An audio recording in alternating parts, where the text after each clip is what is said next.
Kejaksaan Negeri Penukal Abab Lematang Ilir, Kejari Pali, menetapkan 2 orang tersangka atas kasus pengelolaan belanja daerah di Sekretariat Dewan Perwakilan Rakyat Daerah, DPRD, Kabupaten Pali tahun anggaran 2020. Penetapan tersangka ini bertepatan saat peringatan Hari Anti Korupsi Sedunia, Harkodia, tahun 2021. Keduanya yakni SH dan FW yang merupakan aparatur sipil negara, ASN, di Sekretariat DPRD Kabupaten Pali.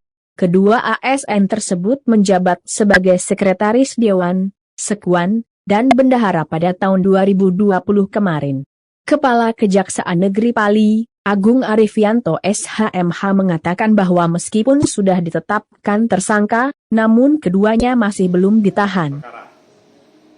Untuk tahun 2021.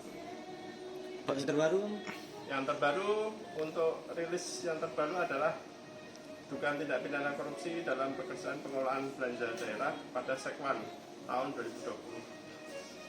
Kami sudah menetapkan 2 tersangka, yaitu hari Selasa dan hari ini kita tetapkan 2 orang tersangka, yaitu saudara SH dan FW.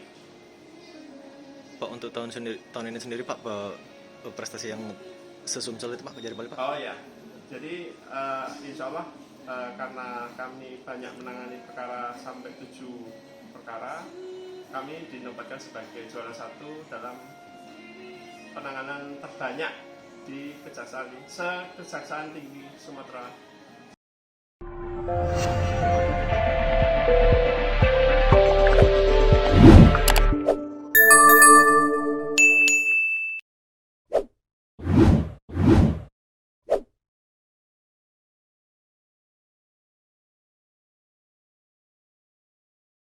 Hai pemirsa Sri Popo TV, jangan lupa komen, like, dan subscribe, serta tonton terus berita-berita terupdate lainnya ya.